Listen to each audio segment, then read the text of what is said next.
Indu ma'am? We can start. Rajesh sir has come, ma'am. Yes, we'll start. Can we start, ma'am? Can I start, ma'am? Yes, let them join. We'll start. It's already late. Yes. Rajesh sir, you can share the screen, sir. Indu ma'am? Yes. Yeah. Yes, sir, I'll start. Good morning, one and all present here. I once again warmly welcome you all to this webinar on health and wellness, which is organized by our college, Padmashree Institute of Management and Sciences, Bengaluru. This morning, we had one practical session, which was demonstrated by Dr. Shashidhara sir and his team. Now, we are going to have another practical session on yoga. I take this opportunity to introduce the resource person, SAMHITA sir. He is the founder and director of Sanatana Yoga Vignana Kendra, Bengaluru. He has completed his PhD in aromatherapy. He has done his master's in biochemistry, and he has 12 long years of research experience. In addition to that, 7 long years of experience in yoga teaching. He has worked as research associate in Best Biotech Research Labs, also as junior scientist in Azyme Bioscience. He has published 15 publications in national and international journals. He has pursued a yoga instructor course from SVYASA University to build the link between science and spirituality. He has contributed 2 book chapters on yoga and mind, on Marma points in revisiting Indian system of healing and neurobioinformatics, mind-body research in relation to yoga and bioinformatics. Here it is being published by Sarva Sumana Association, Bengaluru, respectively. Now I request Dr. Rajesh sir to kindly present his talk on role of exercises in health and wellness. Over to you, sir.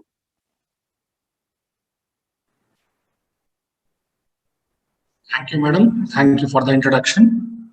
Yes, sir. Welcome.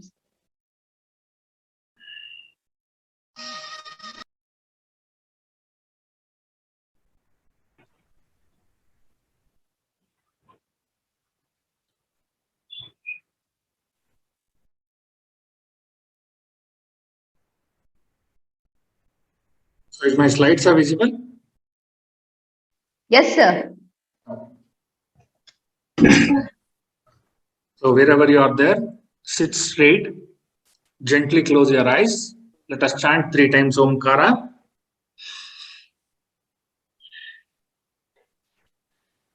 Take a deep inhalation.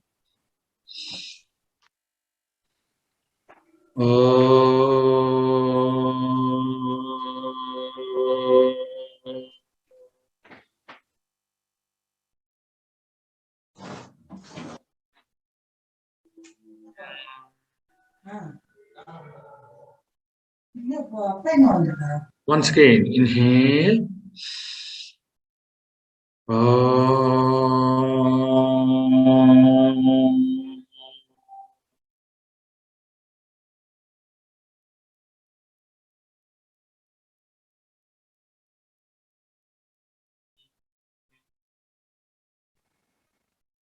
Once again, inhale.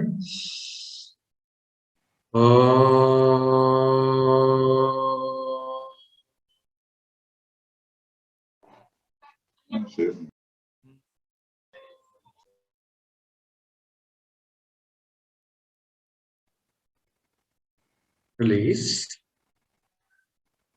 Yeah. Let us start our talk.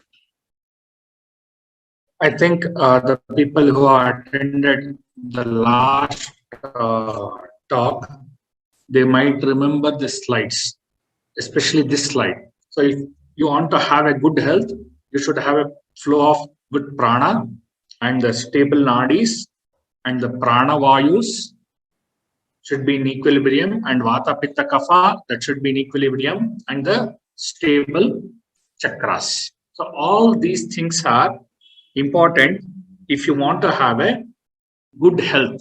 Health in the sense, I'm just reminding you once again, it is swastha.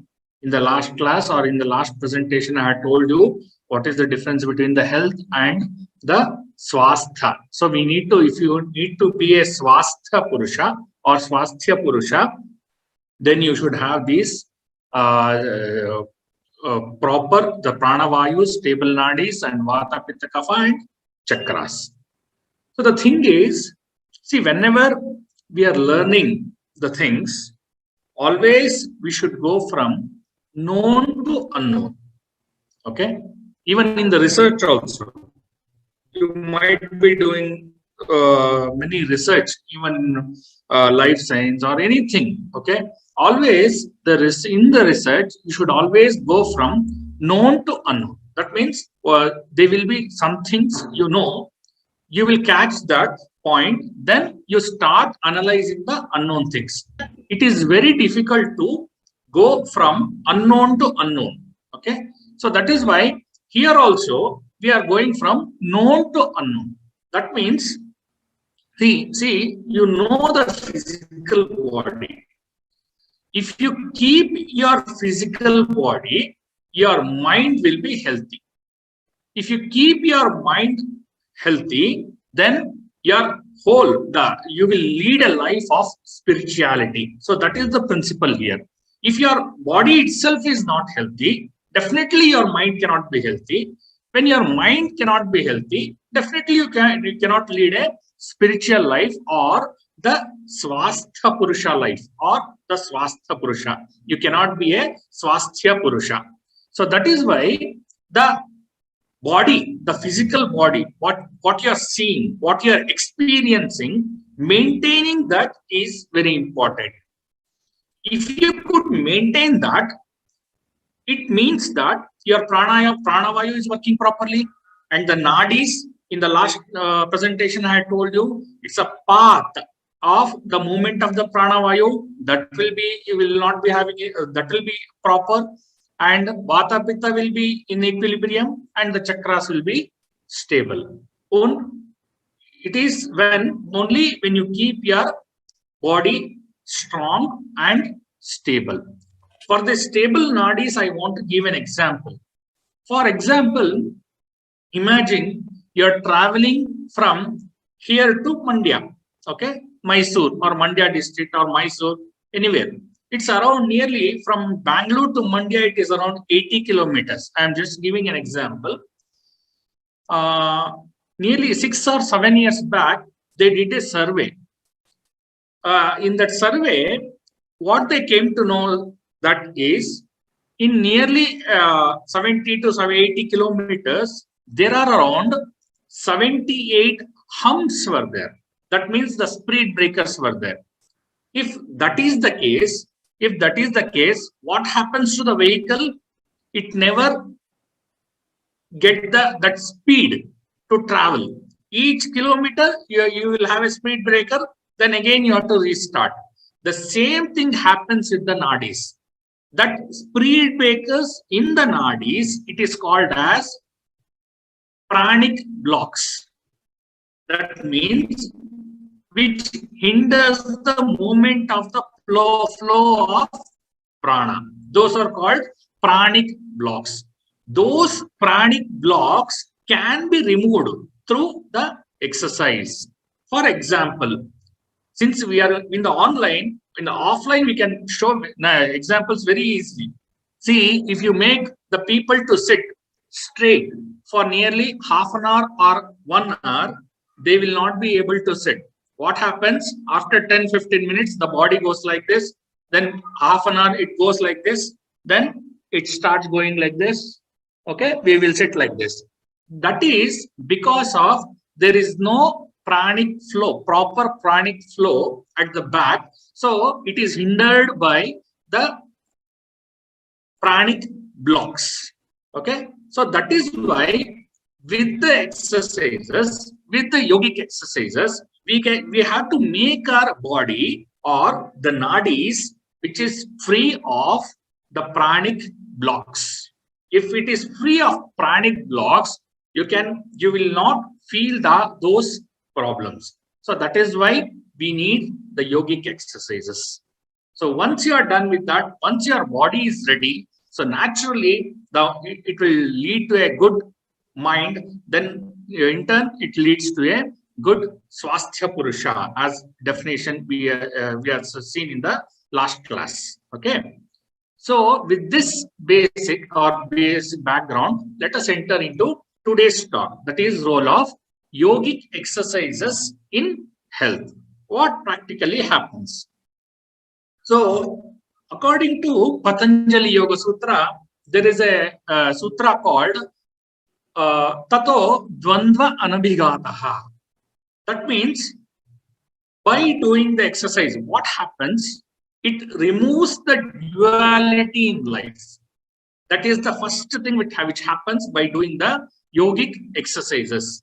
That means you will not have confusions. Dvandva Anabhigataha means it is the ambiguity in life that is getting removed through the yogic exercises. Then again in the Patanjali Yoga Sutra, they say that Tatra Pratyekatanata Dhyanam. That means here they mentioned what is dhyana, but this thing will help you to concentrate on some particular object or some particular thought. So that is nothing but Tatra Pratyekatanata Dhyanam. You will be able to concentrate. I think there was a talk yesterday related to stress and all.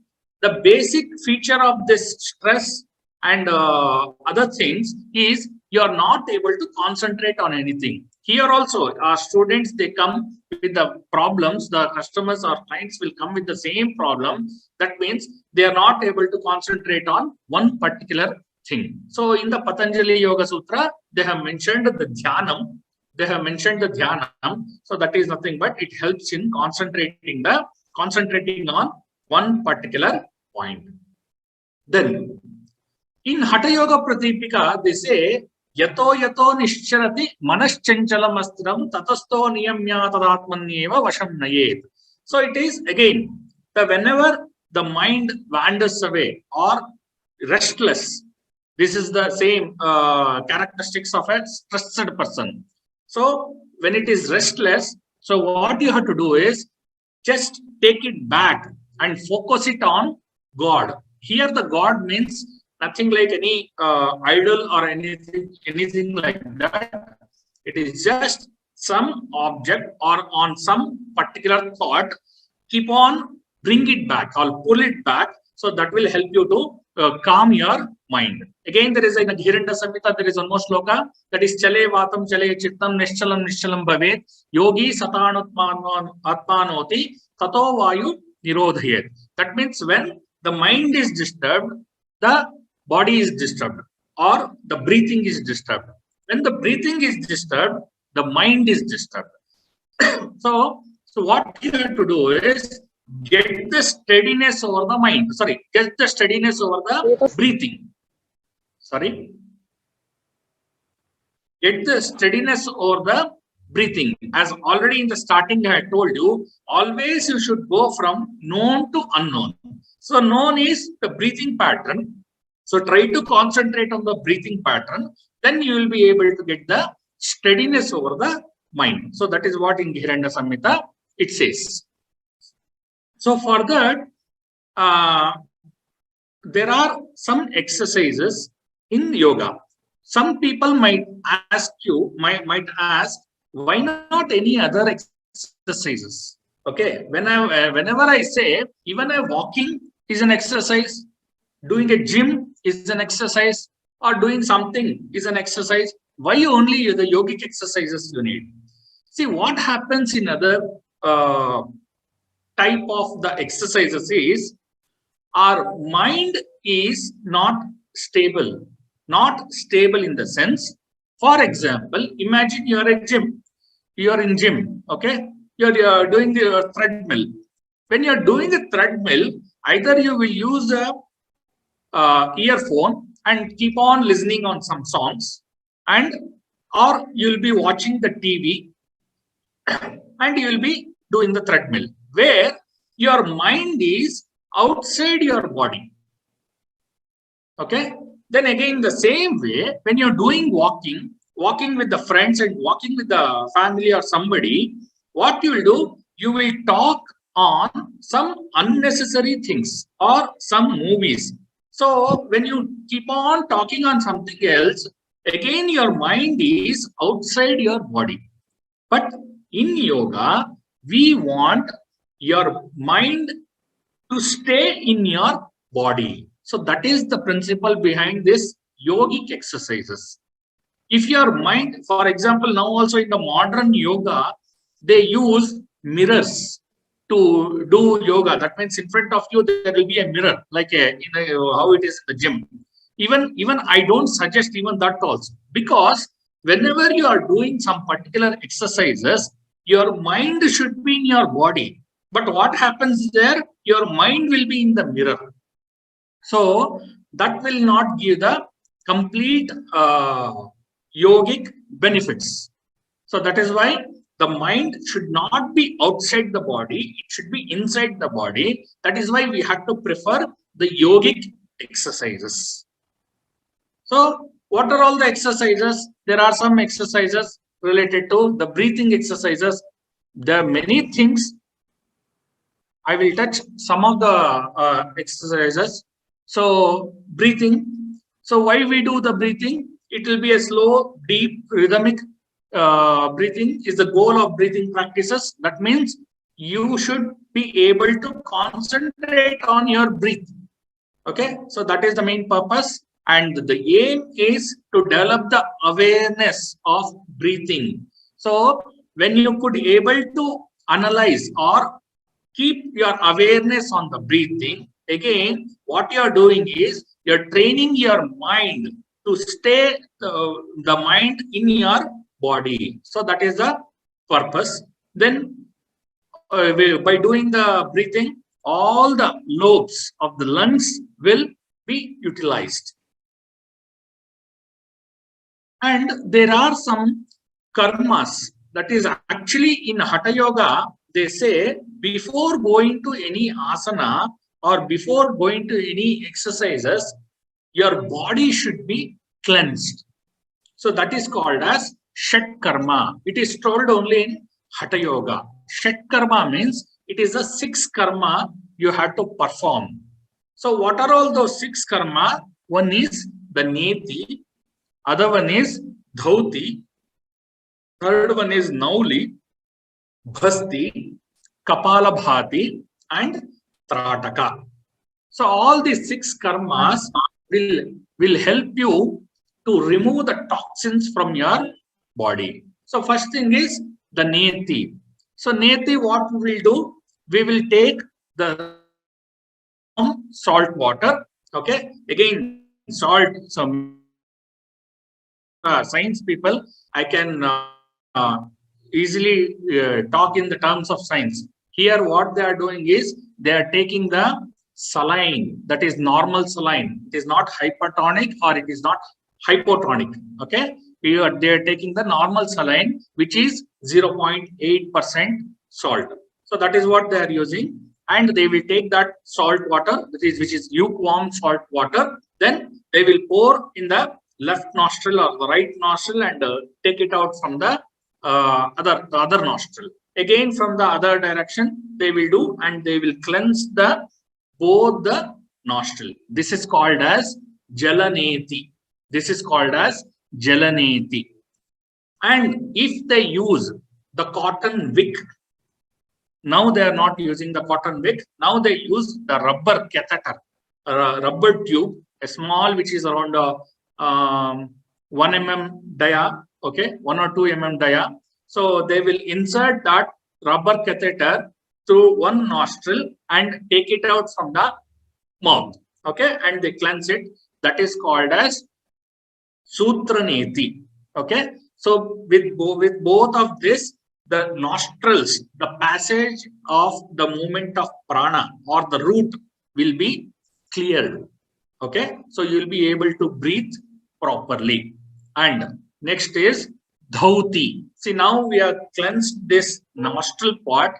Then the next part is from esophagus, that esophagus part, from pharynx to the stomach. That pipe should be. That pipe should be.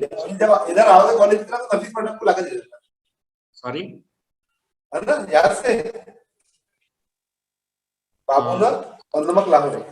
Dr. Fatima Banu, it is getting disturbed. I think you are unmute. Somebody has unmute.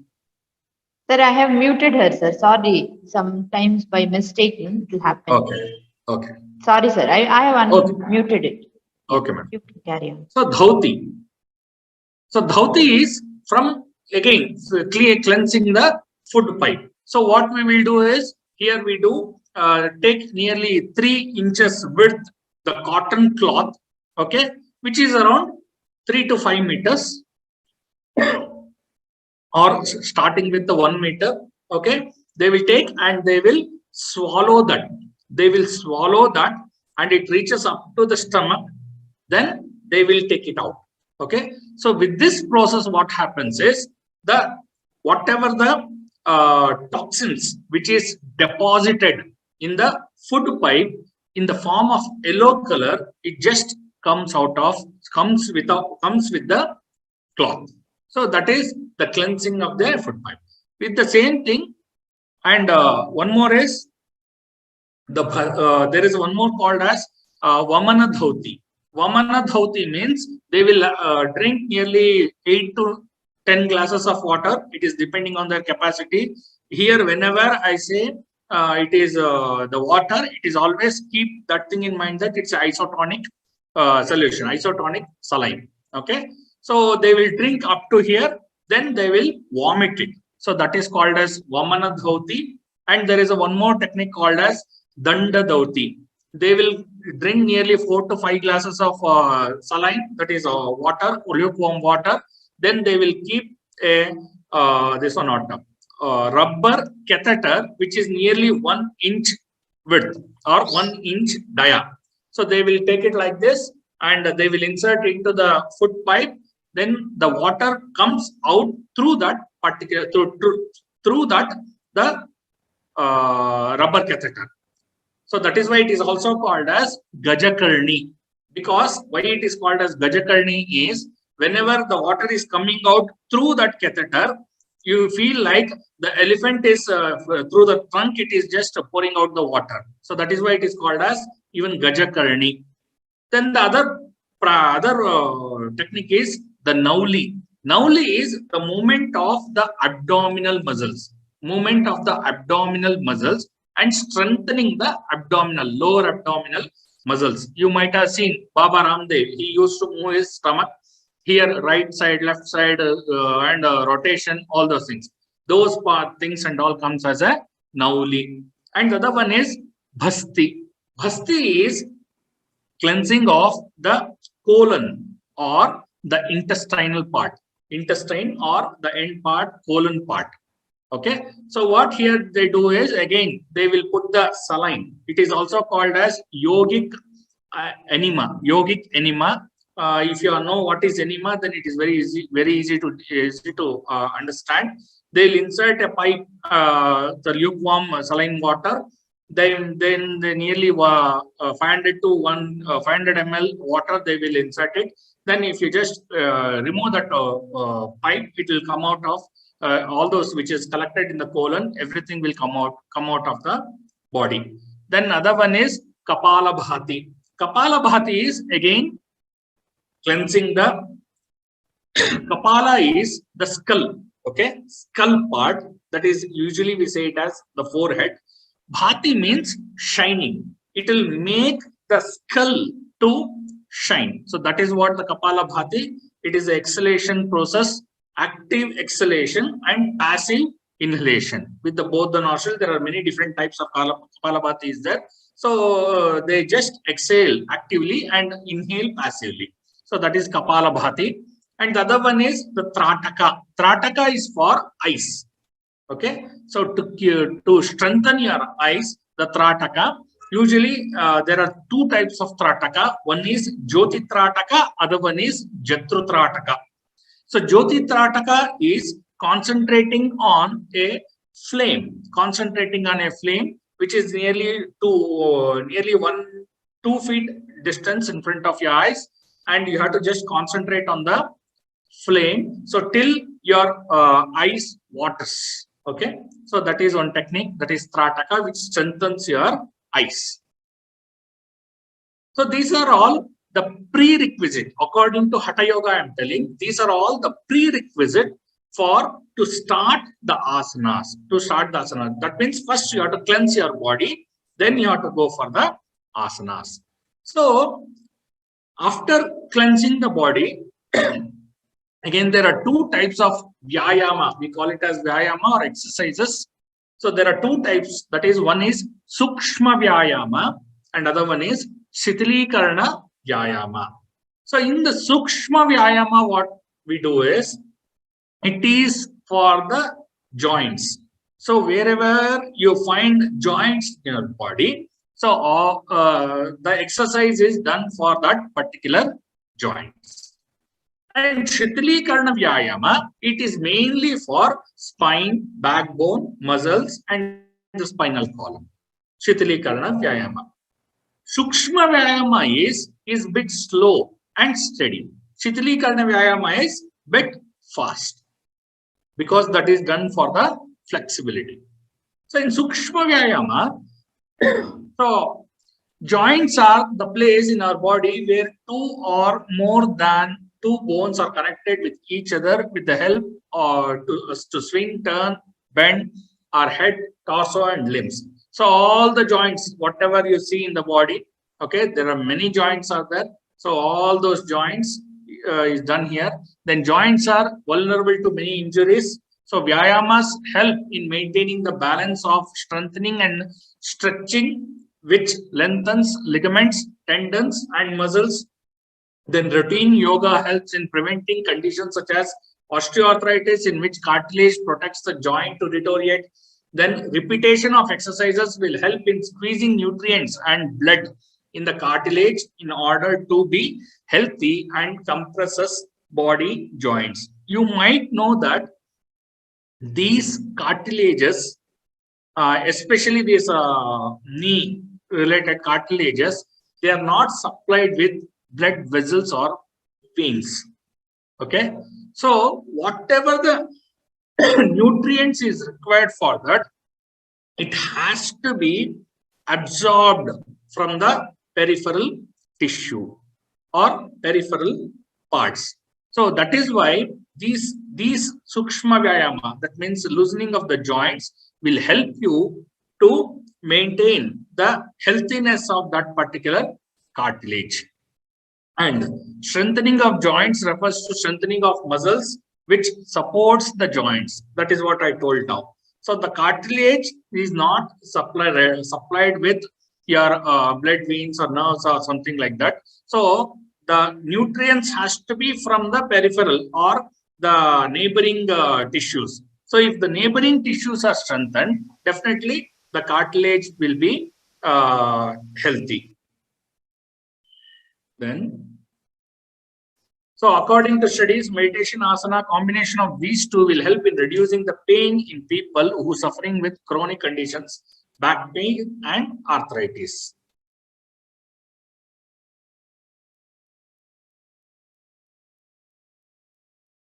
So there are some sukshma vyayamas shown. One is the wrist rotation, then the hand rotation, okay, then the neck rotation. Neck is also called as griva. You might heard the name of Sugriva from Ramayana. Sugriva. Okay, so Sugriva means the length, which a very good length he had that neck. Okay, that is why it's called as Sugriva. So neck rotation, then the shoulder rotation, then hip rotation, then knee rotation, then the ankle rotation. So which are all related to the joints. Then Shitilikarana Vyayama. So mainly, I told you, it is for the flexibility to the muscles and joints and spines. So the purpose, the objective is to remove the lethargy and tiredness in the body, So whenever you feel tired or whenever you feel fatigue, if you do this particular Shitilikarana Vyayama, immediately the body gets charged up. For example, if you are sitting for a long time for a lecture or sitting for a long time in a seminars or something like that, just if you 1 or 2, if you do it at that particular time, the body gets charged up. Then build up the stamina of the body. So Shitilikarana Vyayama, then discipline the body, mind complex. Then the benefits: remove the blocks and tightness in the muscle, strengthens them. So already I told you the pranic blocks. So will be mostly removed by this Shitilikarana Vyayama. Increases the flexibility of ligaments, increase the body mobility and makes it flexible, develops coordination and equilibrium, improves the blood circulation and metabolism. So this is very much required. Why? Some people ask me, sir, every day I do 5 kilometers of walking and that is enough. No, why I should do yoga? So again, here there is an answer. See, when you do walking, not all muscles will work. Okay, only certain set of muscles will work. So if you want to make work all the muscles, then the yogic exercises is very important. So where it improves the circulation and the metabolism in the muscles, because muscles are the places which gives the energy. Whatever you say, the ATP, it is produced there because bone does not have any these metabolism functions. Okay, so only the muscle, if the muscle work properly, then all other things are there. And one more thing is the muscles is supplied with the nerves. Okay, so those nerves will give the message to the brain. If muscle itself is not working properly, then what message can nerve take to the brain? So that will create a problem. So that is why we require all the muscles, whatever, nearly I think 600 types of muscles are there in the body. So each and every muscle should work properly. Then strengthens immunity, then increases vital lung capacity, and increases the stamina and facilitates the cleansing of the nadis. That already I told you, remove the pranic blocks, then activates energy centers, chakras. When these pranic blocks are removed, so nadis will get cleared. That means the path of the prana will get cleared. When the path of the prana get cleared, so naturally it activates the chakra, which is the concentrated place of these nadis. Then prepare for practice of more complex asanas and pranayama as understands. Then Shitilikarana Vyayama, again there is a jogging, is also a Shitilikarana Vyayama, a type of jogging. Different types of jogging are there. That means touching your heels to the buttocks, that is one type of jogging, and touching your elbows to the knees, that is also one type of jogging, and touching your heels to the elbows when you are jogging, so that is also a type of jogging. Then side twist, there are many other poses, hip twist, hip rotation, knee rotation, all these things, all, and this whatever they are performing in the photo is the forward and backward bend. So that is also, or sometimes it's also called as Mukadauti. So these are all the Shitilikarana Vyayamas which you might have done. Only thing is you have to concentrate on breathe and do it. Then after doing this Sukshma Vyayama and Shitilikarana Vyayama, we will enter into the asanas. Okay, we have to do the asanas. So in asanas, what happens is we are stretching particular type of muscle or particular part of the body. So there are 4 types of asanas which is mentioned. One is standing postures, and in sitting postures, and prone postures, and supine postures. So these are all the 4 postures which they mention it in the books. So in the standing postures, so many people ask, which are all the asanas? How many asanas are there? See, according to Hatha Yoga, there are, according to Hatha Yoga, they mention nearly 80 types of asanas. 80 types of asanas. But according to Shiva Samhita, they say how much ever life forms are there in the universe, that much type of asana are there. Okay. But if you take the Iyengar, BKS Iyengar book, he nearly shows nearly 1008 types of asanas. 1008 types of asanas. So there is no number, because these asanas are formed or created by seeing the nature. Okay, by seeing the nature. For example, Vrikshasana and camel pose, okay, and Shalabhasana. Shalabha is nothing but the this one not grasshopper. Shalabha is nothing but the grasshopper. So like that, by seeing the nature, they have created the asana. So that's why there is no specific number. So you have lots of asana, but whenever you are daily practicing, it is always better to do 1 or 2 standing postures, 1 or 2 sitting postures, 1 or 2 prone postures, and 1 or 2 supine posture.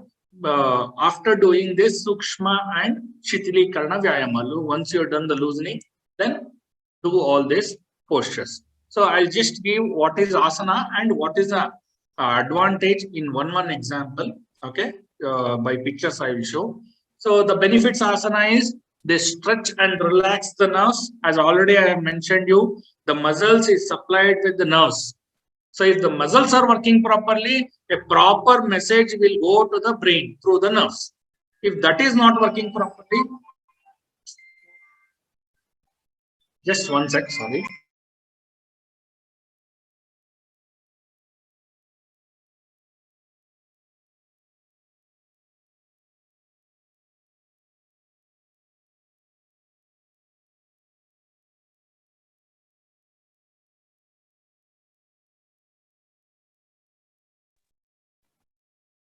So the muscles is supplied with the nerves. If the muscles are proper, then the proper message goes to the brain. So that is what the asana will do. Then creating a pleasant feeling of relaxation, increasing flexibility, and promoting the free flow of energy through the body. This one you have to experience yourself. If you are previously, if you are done your gym and now you are doing your yoga, you can feel the difference very clearly. When you do the gym or other forms of exercises and come back home, you will feel tired. Just you want to lie down on the bed. But it is opposite in the case of the yogic exercises. When you do yogic exercises and take a relaxation and come out, you will be more energetic. So that is the difference. The people who has done both, they will know the difference very clearly. Practically, they will know. And they nourish and tone specific and often neglected organs and glands by redirecting the flow of blood, lymph, and mental concentration to that area. So that is the importance in the yogic exercises or asanas, because there are some neglected parts which we never use. If you just concentrate on your body, this part we never use. Whatever exercise you do, the just or towards your right side, just go around 45 degrees angle. That part we call it as, in the gym terms, they will call it as the tire, no? That fat which is deposited, we never use that particular part. So like that, there are many parts in our body where which is neglected. That means those parts it will reach, the asanas, specific asanas will reach that particular part. And the hormones secreted by the endocrine glands control our physical, mental, and emotional states. By balancing this hormonal secretion, yoga asanas promote optimal physical and emotional condition. you might have know these happy hormones. We call it as serotonin and dopamine or the happy hormones, which are all released. See how when it is released, if the muscles gives proper information to the brain. What we are doing is we are training the muscles to become healthy. So naturally, it will give a healthy information, proper information to the brain. So that's why in all over the body, the exocrine and endocrine hormones are released. So it makes our all other metabolisms proper. So that's why most of the people has a complaint with the sugar complaints. Okay, they will within 7 days of time, the sugar level will come to normal with these yogic exercises. That is practically it is there. So we have even documentation for that also. Practically, it will come to the normal level, and they enable the practitioner to divert the flow of energy to higher centers in the body, giving control over desire and subtle of awareness. This is bit higher level of the yoga, where we initially, as already I told you, initially we concentrate on the body because of the pain. Then from that we concentrate on the breathe. Okay. So from that, the breathe, we concentrate on the chakras. It is bit higher levels. Once you keep on practicing, these are all you can experience. Then through the use of the breath, they purify the blood and improve the calmness, concentration, and depth of the perception. 1 minute. I forgot to explain one slide because that point came. I missed this slide. Sorry. Since that this point came, I just remembered the slide. Okay, through use of the breath, they purify the blood and promote calmness, concentration, and depth. See, there is a new technique in the hospitals. If you are no hospitals nearby your house, just see to this. There is a therapy called I think HPOT or HABT something. They call it as hyperbaric oxygen therapy. So what they do is here, even when I was having coffee in one of the hotels, there is one hospital called In Vivo. They used to mention all these different technical names, that therapy, this therapy, everything. Then just I came and searched what is this therapy. Hyperbaric oxygen therapy. The name is hyperbaric oxygen therapy. Here, what they do is they, you might have known, there is a oxygen clubs are there. So they will put the oxygen for some time, oxygen mask for some time, and they'll make you to sleep. This is the hyperbaric oxygen therapy, and they mentioned that this clears all those all many diseases. So that is what we are doing in yoga. And that opposite to that, there is a one more technique in the Nimhans. Okay, so they use it for only for some people. What they do in that particular technique is they will reduce the concentration of oxygen and increase the concentration of carbon dioxide. When they reduce the concentration of oxygen and increase the concentration of carbon dioxide for some time, what they say is the brain gets activated since it will not get the oxygen. So immediately they get activated and it starts to work. For some of the mental patients, they use this particular technique. There is a technique that is some technique is called as carbon dioxide depletion or oxygen depletion therapy or something.